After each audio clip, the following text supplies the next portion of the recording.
Akhirnya rentek loro si Jini masih dicas. Nah, ini mana bawaannya? Oke, entek kiprok telu. Telu marem marek. Nah, oke. Yo nanti dulu dikontak dulu. Oke, hidupin motornya. Oke. Urip ya, Mas? Urip. Coba, Mas. Hidup ya, kawan ya. Motornya nyala. Oke, nyala. Oke, Anda lihat ya. 1 2 3. Assalamualaikum ya. Kawan ya, sehat selalu di sana. Oke, kita ini main teman-teman. Di bengkel teman ini kita mau bantu kawan ini lagi kesusahan. Jadi motor ini motor yang legendaris ya, motor Matic-nya Honda Matic yang pertama masih generasi karburator.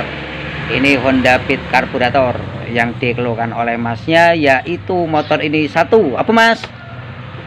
Starternya akhirnya gampang ngedrop. Oke, itu yang kedua. Sik panggah tiba-tiba mati. Oke, terus cabut aki plus? Cabut aki plus mati. Oke, jadi 3 ya masalahnya kawan ya. Jadi motor ini hidup dengan bantuan aki. Bahasa ini kalau anak muda totalos. Ngono makanya ya? Iya. Oke, totalos. Zaman biyen totalos. Totalos. Jadi motor ini harus pakai aki. Kalau nggak pakai aki dia mati. Kalau akinya ngedrop motor mati. Ngerti Mas ya? Iya. Oke.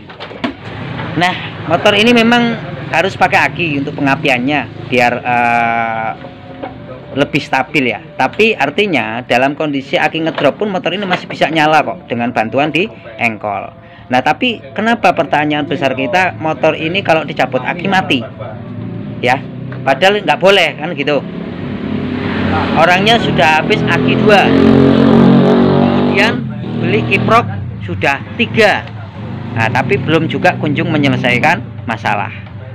Berarti masuknya ke deretan sistem pengisian yang bermasalah. Kalau sudah seperti itu, boros aki kita.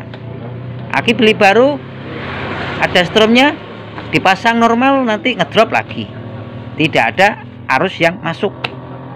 Oke, berarti poin kita nanti akan kita masuk titik 3, titik sumber pengisian yang dari bawah, yang dari spool, kemudian yang dari kiprok atau regulator, karena karakter kiprok itu untuk mengatur arus AC menjadi DC. Di karakter dia ini fungsi kiprok 2 untuk pengaturan arus lampu depan dan sistem pengisian. Berlaku dari semua tipe Honda Beat karburator ataupun Vario karburator. Gitu kawan ya. Yuk kita langsung masuk ke medianya. Ini masnya diprotolin, itu palak-palaknya diprotolin semua. Pasangan aja, orang nggak ada masalah di bagian situnya. Tapi nggak masalah. Jadi untuk penelitian kan mas yo. Penelitian ada nggak sesuatu kejanggalan kan gitu. Nah, yuk kita masuk ke TKP. Kopi pirang gelas kang? Weh, sampai rokok ente oke. Jaluk rokok Oke, kawan kita masuk ke motornya ya. Oke, ini motornya kayak gini kawan. Akhirnya rentek loro si Jini masih dicas. Nah, ini duanya dicas. Oke, kiproknya siji loro anyar asli semua. Oh ini imitasi. Ini ori. Oke, usahakan kiprok original ya kawan ya. Itu bawaannya mas. Mana bawaannya? Oke, entek kiprok telu marem marek. Nah, oke. Dimanakah titik masalahnya ini berada? Oke, kita cari poinnya. Dan kenapa alasannya motor ini dicabut aki plusnya mati? Nah, kalau sudah seperti itu kan berarti motor ini boros aki. Apakah masalahnya di spool atau di kiprok atau di akinya itu sendiri? Kalau di akinya nggak tentu ya. Oke, kita masuk ke poin dulu yuk di spoolnya mas. Kita masuk ke sistem pengisiannya dulu, ke sistem spoolnya dulu kawan. Kontaknya nggak usah dikontak. Kita masuk ke dasar soket yang dari spool. Pastikan nggak ada yang putus. Kita kenalan dulu yuk di warna kabelnya. Dari spool ada 3 kabel, yaitu berwarna putih polos, ke kuning polos, dan biru leres kuning. Apa saja warna ini dan tujuannya kemana? Oke kan ya, mudah-mudahan bermanfaat. Untuk yang kuning itu jalur kelistrikan, artinya nanti kuning ini masuk ke instalasi lampu depan, dikoneksi oleh saklar lampunya nanti untuk penerangan depan ataupun belakang. Oke, kita cek dulu untuk spool di jaringan lampu ini ada masalah atau tidak. Kalau kuning tidak ada, nggak masalah ya. Kita bahas itu kan arti pengisian. Tapi kan kita terangkan arti tujuan kabel ini. Sangunya nggak usah oke. Kalau ada tester lebih jos. Kalau nggak ada lampu ini. Oke. Oke, taruh aja masa. Terserah Anda sukanya masa mana. Oke, kita taruh masa. Kita cek yang dari spool langsung. Dipancal aja mas. Untuk warna kuning cek jalur lampu. Oke, nggak usah Anda kunci kotak, Oke, kabel warna kuning berarti masih normal. Nah, intinya yang kita ceritakan tadi yaitu di bagian sistem suplai arusnya.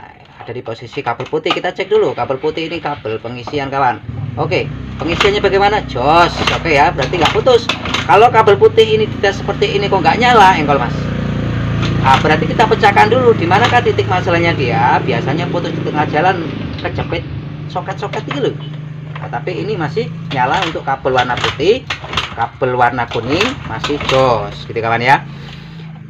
Putih pengisian masuk ke kiprok, kuning penerangan masuk juga ke kiprok. Lantas untuk yang biru leres kuning ini full share, nggak mungkin kalau full share yang motor ini masih nyala kok ya mas. Iya. Oke, gitu saja. Sekarang kita masuk ke soketnya, jebret. Langsung kita masuk ke dasar kiproknya karena dari spool ces langsung to the point ke kiprok. Kita pastikan dulu di sini kuncinya ada dua. Kuncinya ada dua dulu. Kunci putih dan kunci hijau. Hijau itu apa mas? Hijau itu masanya kiprok. Jika masa kiprok ini putus di tengah jalan atau kropos atau tidak connect, maka arus pun tidak akan berjalan dengan baik. Masanya harus ada dulu. Nah kalau masanya nggak ada ya bermasalah. Kalau ada tester lebih jos. Kalau nggak ada tester, akinya masih ada arus nggak? Ada. Oke. Ini kan masa. Kalau kita lihat masa berarti capitan kita taruh ke plus aki. Capit nih mas. Plus aki kawan ya. Wow. Sekarang kita cek dulu masa kiproknya. Jangan putus dulu kawan. Capit mang. Nah masa kiproknya jos. Nah, lantas di sini kita mau lihat suplai alus yang dari spool masuk ke kiprok. Yang penting masanya dulu kunci kita ini. Masa ada kan ya, kalau masa ini putus tengah jalan tolong diberesi dulu. Jika ini putus tengah jalan nggak usah diedet-edet kabelnya, nggak masalah, langsung aja tembak ke kerangka sasis sini, langsung saja jebret. Kalau ini nggak ada arusnya, oke berarti masa aman ya, cabut. Sekarang kita mau lihat arus yang kabel putih, kabel pengisian yang dari spool larinya ke kiprok. Pastikan dia ini nggak putus tengah jalan. Kalau ini kan tadi udah nggak putus. Sekarang kita cari lagi, kita taruh masa ya, kita ulangi lagi kabel putih, kabel pengisian, pancal mas. Oke aman ya, yang dari bawah naik ke soket atas, gimana reaksinya? Aman. Sekarang dari soket spool kita larikan ke soket kiprok di kabel warna putih, lagi-lagi kabel ke sistem pengisian. Jebret. Oke jos. Oke, kalau di sini masanya sudah ada, kemudian pengisian sudah naik ke sini, lantas di mana lagi yang akan kita periksa sesuai dengan cerita yang tadi. Kalau warna kuning itu nggak ngaruh ya. Nih kalau kita cek lagi apakah kuning kita putus. Oke, kuning lampu ya kawan. Oke, berarti yang dari spool naik ke kiprok, khususnya di kabel pengisian putih aman, masa aman, lampu aman. Berarti satu lagi nih, kabel warna merah. Nah ini kunci nih. Oke, ini mendekat mas. Kabel warna merah ini datangnya dari mana, tujuannya nanti apa? Gini kawan, setrum yang dari spool ketika melalui perputaran gesekan maka akan menghamburkan arus listrik.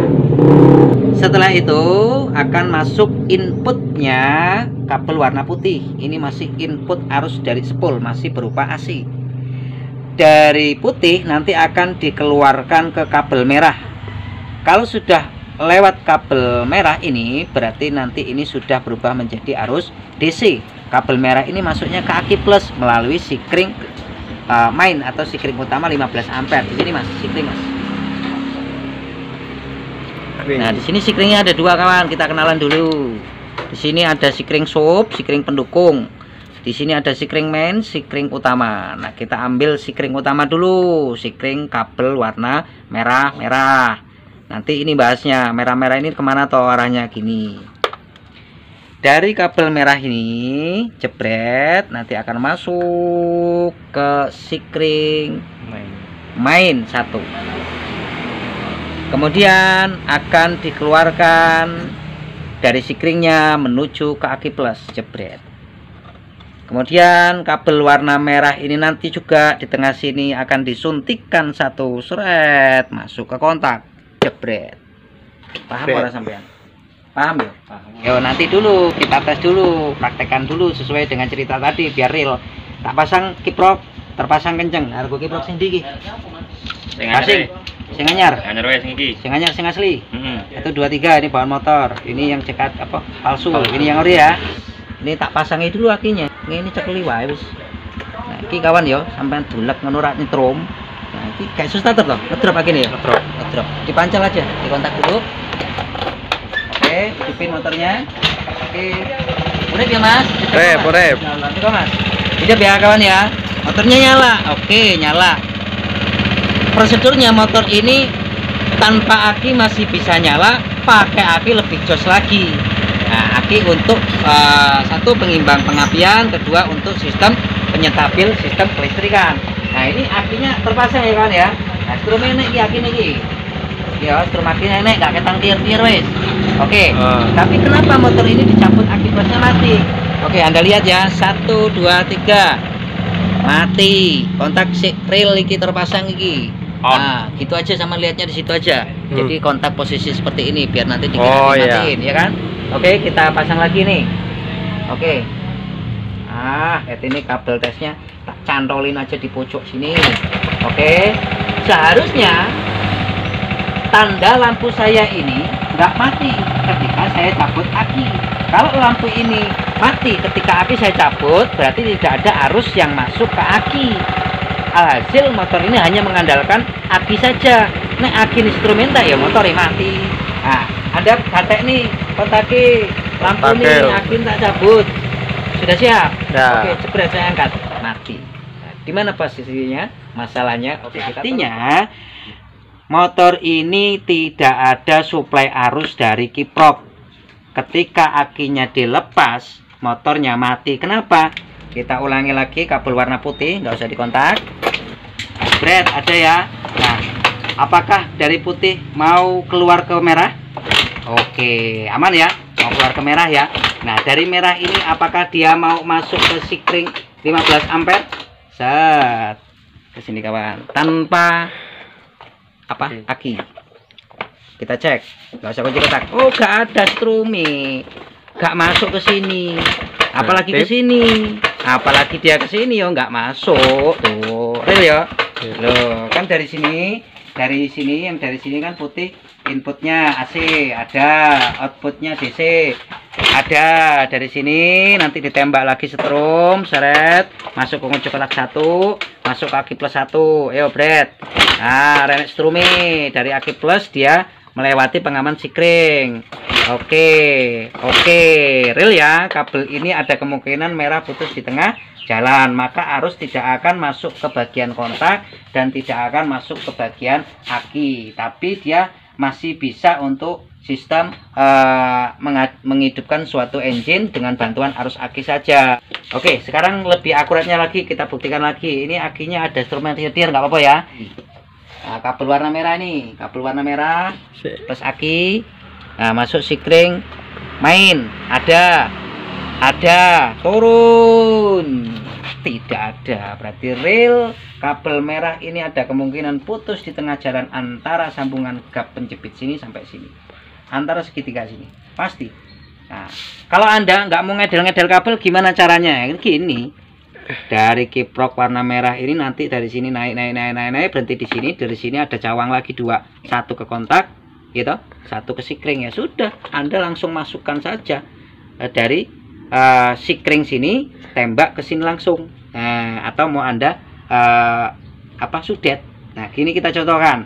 Arus yang dari sini, cekli Mas, aki ini. Arus yang dari aki dia mau keluar ke sikring, tapi dia nggak mau turun ke sini. Berarti kan pedot tengahnya. Nah, suntik kita buktikan. Suntik aja di mana? Sini. Ini wae siki. Nanti Anda rapikan sendiri. Nah, ini ya. Ini ada contoh kawan. Cek gang aja akinya. Oke, cek dulu lampu kita. Oke, kita cek yang dari aki, kita turun ke bawah melalui sikring kita jumper ke sini. Lihat, ada ya strumnya. Kita masukkan ke sini. Nah, oke. Oh, kan ini tuh cara kerjanya. Kalau kita buat simple, merah trit masuk ke sikring sini. Nah, sini nanti dipecah sini, masuk ke kontak. Nah, saya naik lagi. Red. Kalau ini udah ada, akinya angkat aja. Nah, akinya angkat, pasang sini, hidupin mesin, pasti bisa. Aja jalan. Leng. Nah, ulit kawan. Ya, paham ya? Tanpa aki Mas, tanpa aki. Ya, tanpa aki. Nah, ini sudah ada arus. Lah kalau ini putus di tengah jalan seperti yang kita ceritakan tadi, ya motornya mati. Anda perhatikan lampunya, saya cabut posisinya, ya mati. Nah kalau sudah seperti ini, orang yang dirasakan akan boros aki, gonta-ganti aki, beli aki terus. Ya kalau punya pabrik aki nggak apa-apa gitu ya kawan ya. Nah, gitu. Jadi intinya motor ini ada masalah di bagian out sistem pengisian yang dari kiprok yang mau masuk ke supply aki. Oke, kita praktekkan sekali lagi mas. Kita praktekkan sekali lagi dengan keadaan yang aslinya sesuai cerita. Ayo mas, kita engkol. Oke, cabut aki, mati karena tidak ada arusnya. Sekarang kita suntikkan seperti yang kita ceritakan tadi. Kalau Anda nggak mau pengen ngedel-ngedel kabel ya seperti ini saja. Tetap kita hubungkan ke sikring, tapi jangan langsung Anda masukkan ke aki. Jadi ada pengaman jika ada konsleting jalur. Oke, oh angkat.